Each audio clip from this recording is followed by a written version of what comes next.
नमस्कार, मुद्दा देख रहे हैं आप। मैं हूं आपके साथ रेशो त्यागी। भारत की अध्यक्षता में G20 की बैठक शुरू हो गई है। सम्मेलन के पहले दिन अफ्रीकी यूनियन के G20 में शामिल करने का बड़ा फैसला इस दौरान लिया गया।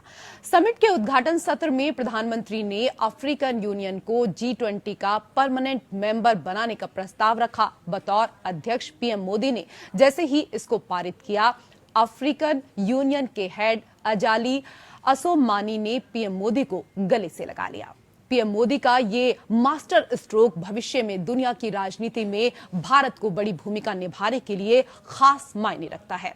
इसके अलावा भारत को इस समिट से काफी बड़ी उम्मीदें हैं। मुद्दा अर्थव्यवस्था, भारत की सुरक्षा से जुड़ा हो, आतंकवाद के विरोध में प्रस्ताव पारित होने को लेकर हो। भारत को उम्मीद है कि समिट से एक नया रास्ता निकलेगा जो भारत समेत दुनिया का कल्याण करेगा। लेकिन भारत की चिंता सम्मेलन के अंत में जारी होने वाले संयुक्त बयान को लेकर है। G7 में शामिल देश यूक्रेन युद्ध को घोषणा पत्र में शामिल करना चाहते हैं, लेकिन रूस और चीन का रवैया इसमें बाधा बन रहा है। ऐसे में भारत के लिए संयुक्त बयान जारी कराना बड़ी चुनौती होगा।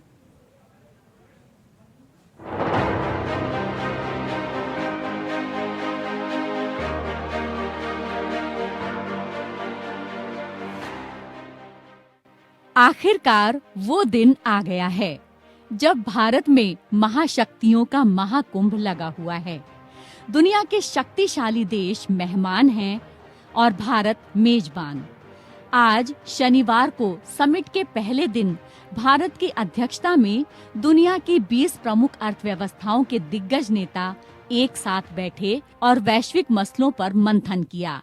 नई दिल्ली में 2 दिनों तक चलने वाले G20 समिट में प्रधानमंत्री मोदी ने भारत मंडपम में विदेशी मेहमानों का स्वागत किया। शिखर सम्मेलन की शुरुआत पीएम ने अपने उद्घाटन भाषण में मोरक्को भूकंप में मारे गए लोगों को श्रद्धांजलि दी। उन्होंने कहा, दुख की घड़ी में हम मोरक्को के साथ हैं और लोगों की हर संभव मदद करेंगे। समिट के उद्घाटन सत्र में प्रधानमंत्री ने अफ्रीकन यूनियन को G20 का परमानेंट मेंबर बनाने का प्रस्ताव रखा। बतौर अध्यक्ष पीएम मोदी ने जैसे ही इसे पारित किया, अफ्रीकन यूनियन के हेड अजाली असोमानी ने पीएम मोदी को गले लगा लिया। अफ्रीकन यूनियन को G20 में शामिल करने के लिए चीन और यूरोपियन यूनियन ने भी भारत का समर्थन किया। हम सभी की ओर से कुछ देर पहले मोरक्को में आए भूकंप से प्रभावित लोगों के प्रति मैं अपनी हार्दिक संवेदना प्रकट करना चाहता हूं। हम प्रार्थना करते हैं कि सभी इंजर्ड लोग शीघ्र स्वस्थ हो। इस कठिन समय में पूरा विश्व समुदाय मोरक्को के साथ है और हम उन्हें हर संभव सहायता पहुंचाने के लिए तैयार हैं। पीएम ने कहा कि कोरोना के बाद विश्व में विश्वास का संकट पैदा हो गया है। यूक्रेन युद्ध ने इस संकट को और गहरा दिया है। जब हम कोरोना को हरा सकते हैं तो आपसी चर्चा से विश्वास के इस संकट को भी दूर कर सकते हैं। ये सभी के साथ मिलकर चलने का समय है। प्रधानमंत्री ने कहा, आज हम जिस जगह इकट्ठा हुए हैं, यहाँ कुछ किलोमीटर की दूरी पर 2500 साल पुराना स्तंभ है। इस पर प्राकृत भाषा में लिखा है कि मानवता का कल्याण सदैव सुनिश्चित किया जाए। 2500 साल पहले भारत की धरती ने ये संदेश पूरी दुनिया को दिया था। 21वीं सदी का ये समय पूरी दुनिया को नई दिशा देने वाला है। लेकिन इसके अलावा भारत की इस समिट में कई उम्मीदें भी हैं। G20 समिट से इतर अमेरिकी राष्ट्रपति जो बाइडेन ने पीएम मोदी से मुलाकात भी की, जिसमें वैश्विक मुद्दों पर विस्तार से चर्चा हुई। इस दौरान क्लीन एनर्जी, व्यापार, टेक्नोलॉजी, रक्षा जैसे मामलों पर चर्चा हुई। इस दौरान बाइडेन ने UNSC में भारत की स्थायी सदस्यता का समर्थन किया। इसके अलावा दोनों नेताओं ने भारत में GEF 414 जेट इंजन को बनाने के लिए GE एरोस्पेस और HAL के बीच समझौते पर भी चर्चा की। दोनों देशों को प्रोडक्शन बढ़ाने और टेक्नोलॉजी ट्रांसफर प्रस्ताव के लिए मिलकर तेजी से काम करने की प्रतिबद्धता जताई। जाहिर है, भारत अमेरिका की करीबी दुनिया में एक नए समीकरण का इशारा कर रही है। वहीं G20 की बैठक में भारत को उम्मीद है कि आतंकवाद पर कोई सार्थक चर्चा हो सकती है। क्रॉस बॉर्डर टेररिज्म का खतरा अब भी नहीं थमा है। ऐसे में हो सकता है कि G20 शिखर सम्मेलन इस मुद्दे पर एक नया पैगाम दे सकता है, जिसकी गूंज पाकिस्तान भी सुनेगा। साथ ही सीमा विवाद पर चीन के साथ दशकों से जारी संघर्ष में भारत को नए अंतर्राष्ट्रीय सहयोगी मिलने की उम्मीद है। लेकिन चीन और रूस का रुख भारत के लिए चिंता का कारण है। G20 को लेकर चीन के राष्ट्रपति शी जिनपिंग ने जो रुख अपनाया है, वो कई मुद्दों पर सहमति में बाधा बन सकती है। दरअसल G20 आम सहमति के लिए सिद्धांत के तहत काम करता है और ऐसी आशंका रही है कि आम राय की कमी के कारण शिखर सम्मेलन में कोई संयुक्त बयान जारी ना किया जाए। चीन यहाँ मतभेदों को पाटने में मुख्य बाधा बनकर उभरता दिख रहा है। सूत्रों के मुताबिक G7 देश यूक्रेन युद्ध के संदर्भ के बिना किसी भी घोषणा से सहमत नहीं हैं। ऐसे में आशंका जताई जा रही है कि आम राय के अभाव के कारण शिखर सम्मेलन संयुक्त नेताओं की घोषणा के बिना ही समाप्त हो सकता है। रूस और चीन दोनों पिछले साल वाली घोषणा में यूक्रेन संघर्ष पर 2 पैराग्राफ जारी करने पर सहमत हुए थे, लेकिन इस साल वे इससे पीछे हट गए हैं। अब इंडोनेशिया में हुए G20 समिट के 10 महीने बाद भारत के लिए भी वही मुश्किल खड़ी हो गई है कि G20 के समापन पर आम सहमति से कैसे संयुक्त बयान जारी किया जाए। Bureau report, APN।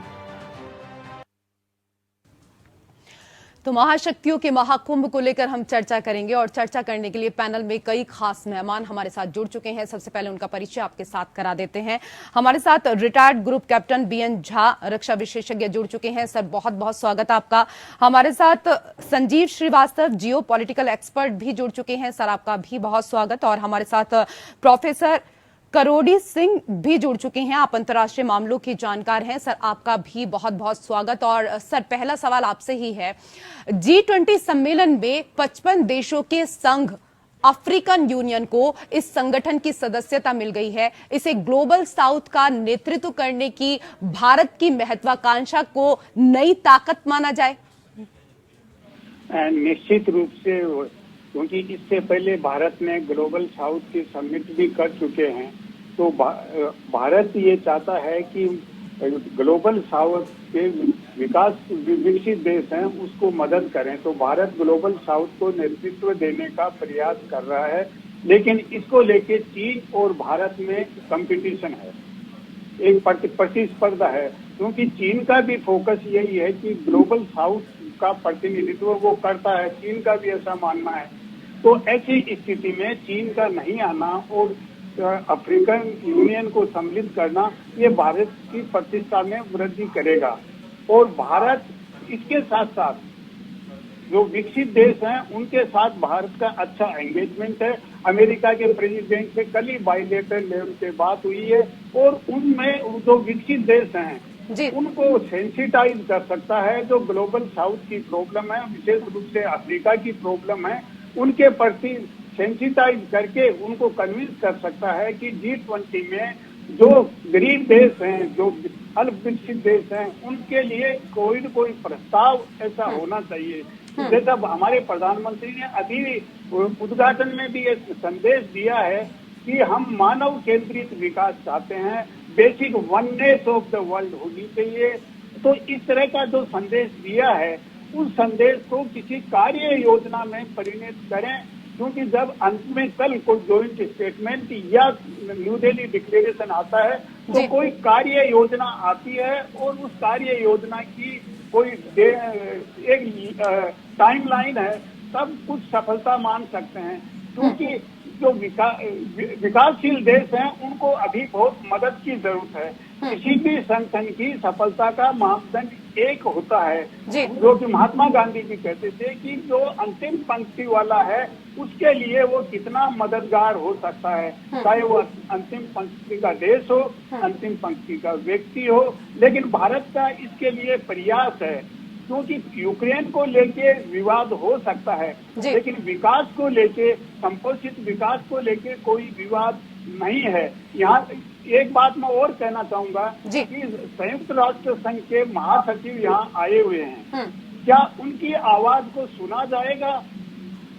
मीडिया में भी उनका बहुत कम देखा है मैंने, तो मीडिया भी उस पर फोकस नहीं कर रहा है। तो ऐसी स्थिति में संयुक्त राष्ट्र संघ को मजबूत करने की जरूरत है और महासचिव की बात सुनने की जरूरत है, क्योंकि संयुक्त राष्ट्र संघ ही पूरे विश्व का संगठन हम मान सकते हैं। तो ऐसी स्थिति में अंत में हमारा जो निर्णय होगा कल, तो वो किस तरह के एक्शन प्लान में आता है और किस तरह का उसकी टाइमलाइन होती है, वो सफलता का सबसे बड़ा मापदंड होगा। जी मैम। जी, सफलता का सबसे बड़ा मापदंड क्या होगा ये आपने बताया सर। और संजीव श्रीवास्तव जी, अफ्रीकी यूनियन को G20 में लाने का श्रेय तो भारत का बनता है, लेकिन चीन और रूस की अगर बात करें तो चीन और रूस 20 का श्रेय लेने की कोशिश कर रहे हैं। अफ्रीकी यूनियन का मित्र साबित करने में दुनिया के 3 महादेश इतनी मेहनत क्यों कर रहे हैं? सर, क्या उन्हें ग्लोबल साउथ में बढ़ते भारत के प्रभाव से कहीं ना कहीं असहजता हो रही है? देखिए, मैं रशिया की बात तो नहीं कहूंगा कि रशिया को ऐसी कोई असहजता है। रशिया भारत का एक परंपरागत मित्र है, टाइम टेस्टेड रिलेशनशिप है और ये संबंध आज भी बहुत ही प्रगाढ़ हैं, गहरे हैं। लेकिन जहां तक चाइना की बात है तो जाहिर है कि चाइना भारत के साथ एक कंपटीशन का भाव रखता है, प्रतिद्वंद्विता का भाव रखता है, राइवलरी रखता है। और चाइना का जो अप्रोच होता है वो अफ्रीका के देशों को या विश्व के अन्य क्षेत्रों को लगातार एक्सप्लॉइट करने का, उसे शोषण करने का उसका रहता है। और अफ्रीका के जो तमाम जो गरीब मुल्क हैं, छोटे जो लो एंड मिडिल इनकम कंट्रीज हैं, उनको चाइना ने अपने BRI के तहत लोन वगैरह दे करके भी उन्हें डेट ट्रैप में लगातार फंसाने की साजिशें रची हैं। और अफ्रीका के जो कई देश हैं चाइना के डेट ट्रैप में फंसते हुए नजर आए हैं। जबकि वहीं भारत का जो अगर आप अप्रोच देखें तो भारत ने चाहे वो अपने पैसों के माध्यम से, अपने जो डेवलपमेंटल असिस्टेंस के माध्यम से, और चाहे वो अपनी शैक्षिक एजुकेशन के क्षेत्र में कोऑपरेशन के माध्यम से, बड़ी संख्या में हमारे जो टीचर्स हैं, हमारा जो एजुकेशन के सेक्टर का कोलैबोरेशन है अफ्रीका के साथ होता है। अफ्रीका के बहुत सारे जो स्टूडेंट्स हमारे देश में आकर के पढ़ाई करते हैं।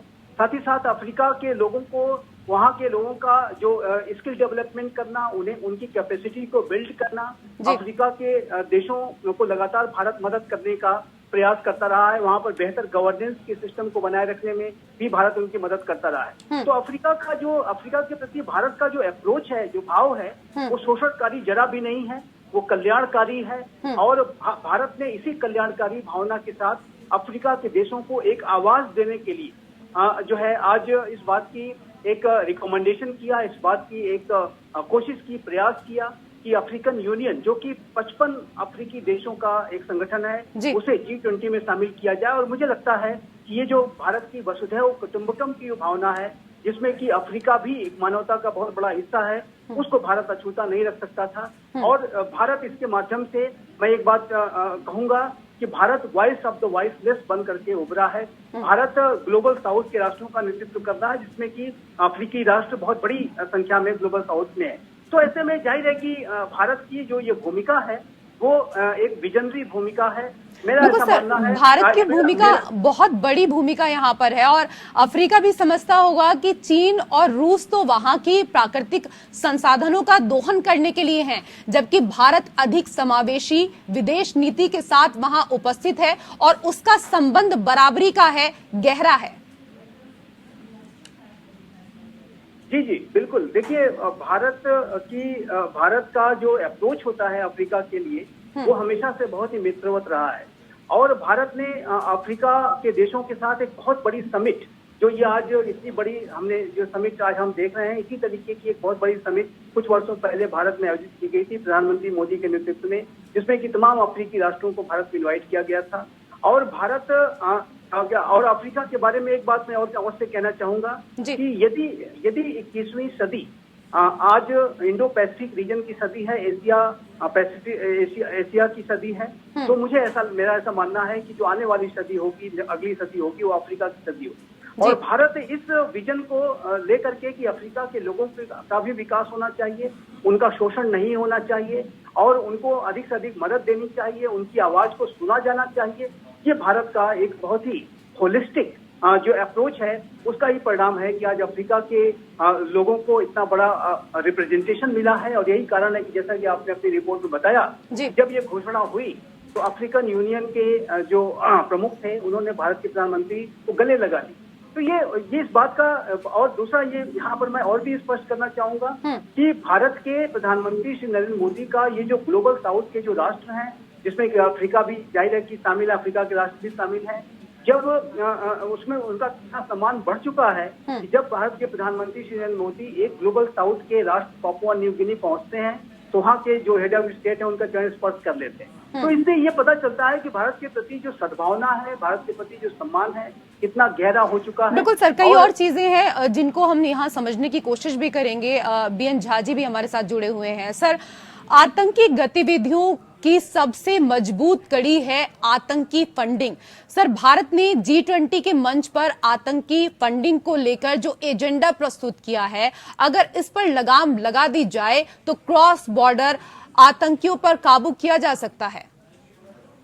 बिल्कुल ठीक कहा आपने। देखिए, ये जो प्रॉब्लम चल रही है आतंक की, ये आतंकी गतिविधि, आतंकी फंडिंग, आतंक का स्टेट स्पॉन्सरिंग, ये सब तो सालों से चल रहा है। और जब 2015 में मोदी जी गए थे यूएन के प्लेटफॉर्म से, उन्होंने कहा था, उन्हीं दिनों वहां पे यूएन को ही खरी खोटी सुनाई थी। कहा था कि आपके पास में आज तक, उस समय में 2015 में 10 साल से निलंबित टेररिज्म का डेफिनेशन आप तैयार नहीं कर पा रहे हैं जी, उसको परिभाषित नहीं कर पा रहे हैं। ये उस समय में कहा था और ये तो वास्तविकता है, क्योंकि अभी तक वो टेररिज्म की जो डेफिनेशन है उस पर एग्रीमेंट नहीं बनी है और न लोगों ने कोशिश की है, क्योंकि एक समूह जो है देशों का OIC, वो किसी भी तरह से उसकी जो डेफिनेशन है उसके उसको उसमें वो हर्डल साबित हो रहा है। तो टेररिज्म एक अलग बात है। लेकिन रेशो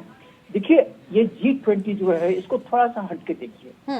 G20 का मेन उद्देश्य है विश्व के जो आर्थिक स्थिति है उसको किस तरह से बेहतर किया जाए, उसको किस तरह से इंक्लूसिव किया जाए, उसको किस तरह से ह्यूमन किया जाए, ह्यूमन सेंट्रिक।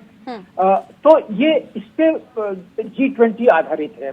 और यहीं पे जो अभी आप बात कर रहे थे कि जो ग्लोबल साउथ है, अफ्रीकन नेशंस हैं, इनकी आवाज नहीं आ रही थी। सिर्फ एक साउथ अफ्रीका था इसमें और कुछ और देश थे, लेकिन जो वीकर सेक्शंस हैं अफ्रीकन नेशंस में, जैसे आपने बताया 55 देश का जो अफ्रीकन यूनियन है, इसकी आवाज नहीं सुनी जा रही थी। और यहीं पे चीन को दिक्कत है, क्योंकि कुछ देशों में, कुछ अफ्रीकी देशों में चीन का BRI है, मतलब बॉर्डर रोड इनिशिएटिव जो उनका है वो चल रहा है, और वो कंट्रीज वहां पे डेब्ट ट्रैप में चले गए, ठीक उसी तरह से जैसे पाकिस्तान चीन के डेब्ट ट्रैप में है, श्रीलंका चीन के डेब्ट ट्रैप में है, और भी नेशंस।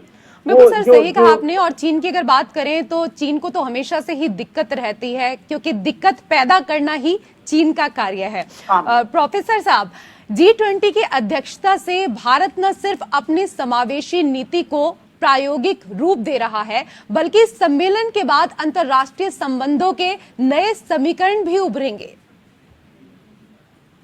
रूप से नए समीकरण उभरेंगे क्योंकि भारत का जो दृष्टिकोण है और जो संदेश तो भारत के प्रधानमंत्री ने आज दिया प्रारंभ में ही, तो इस तरह का दृष्टिकोण है कि भारत में एक अंतर्राष्ट्रीय व्यवस्था है वो समावेशी होना चाहिए, उसमें ट्रस्ट डेफिसिट नहीं होना चाहिए, उसको ट्रस्ट डेफिसिट को कम करने की बात है।